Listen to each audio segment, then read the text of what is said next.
വചനമൊഴി May 5. വചനഭാഗം Philippi 2:19-30, ലൂക്കായുടെ സുവിശേഷം 8:1-8. ഈശോയിൽ സ്നേഹമുള്ളവരെ, ഈശോ ദൈവരാജ്യത്തിന്റെ സുവിശേഷം പ്രസംഗിച്ചുകൊണ്ട് പട്ടണങ്ങളിലൂടെയും ഗ്രാമങ്ങളിലൂടെയും ചുറ്റി സഞ്ചരിച്ചിരുന്ന കാര്യമാണ് സുവിശേഷത്തിൽ കാണുന്നത്. ഈശോയെ അനുഗമിച്ചിരുന്നവർ 3 വിഭാഗത്തിൽ പെടുന്നവരായിരുന്നു.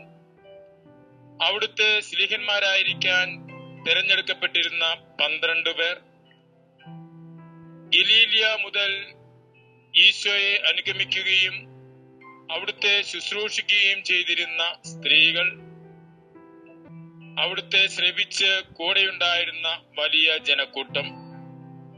സഭയുടെ ഒരു പ്രതിരൂപമാണ് നമുക്കിവിടെ മിശിഹായോടൊപ്പം കാണുവാൻ സാധിക്കുന്നത്. ഈശോ അവരെ പഠിപ്പിച്ചിരുന്നു.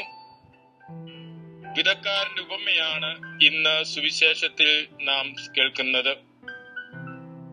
കർത്താവ് വിതയ്ക്കുന്ന വിത്തിൽ ഒരു ഭാഗം 3 സ്ഥലങ്ങളിൽ വീഴുന്നത് ഫലരഹിതമായി മാറുകയാണ് ചെയ്തത്.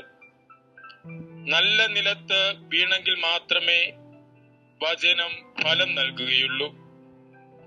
പ്രതിസന്ധികളുടെയും എതിർപ്പുകളുടെയും അവിശ്വാസിയുടെ മധ്യയാണ് ഈശോയും വചനം പ്രസംഗിച്ചത്.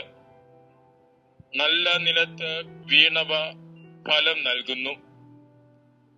അനുദിന ജീവിതത്തിൽ പ്രതിസന്ധികളുടെയും വ്യത്യസ്ത ആശയങ്ങളുടെയും എതിർപ്പുകളുടെയും പേരിൽ ദൈവവചനത്തെ തിരസ്കരിക്കുന്നവരാകാതെ കർത്താവിന്റെ വചനം സ്വീകരിച്ച് ജീവിതത്തിലൂടെ ഫലം പുറപ്പെടുവിക്കുന്ന നല്ല നിലങ്ങളായി വർത്തിക്കുവാനാണ് ഈശോ നമ്മോട് ആവശ്യപ്പെടുന്നത്. ഫിലിപ്പിയർക്ക് എഴുതിയ ലേഖനത്തിലൂടെ പൗലോസ്ലീഹ നമ്മെ ഓർമ്മിപ്പിക്കുന്നതും സ്വന്തം കാര്യങ്ങളിൽ മാത്രം ശ്രദ്ധ വയ്ക്കാതെ ഈശോയെ പ്രതി സഹോദരങ്ങൾക്കും സഭയ്ക്കും ആത്മാർത്ഥമായി ശുശ്രൂഷ ചെയ്യുന്ന തിമോത്തിയോസിനെ പോലെ വ്യാപരിക്കുവാനാണ്. ദൈവവചനത്തെ തിരസ്കരിക്കുന്നവരാകാതെ ദൈവവചനം സ്വീകരിക്കുകയും അതനുസരിച്ച് പ്രവർത്തിക്കുകയും ചെയ്യുന്നവരാകാൻ നമുക്ക് പരിശ്രമിക്കാം. അതിനുള്ള കൃപ പ്രാർത്ഥിക്കാം. മിശിഹ നമ്മെ അനുഗ്രഹിക്കട്ടെ. ആമേൻ.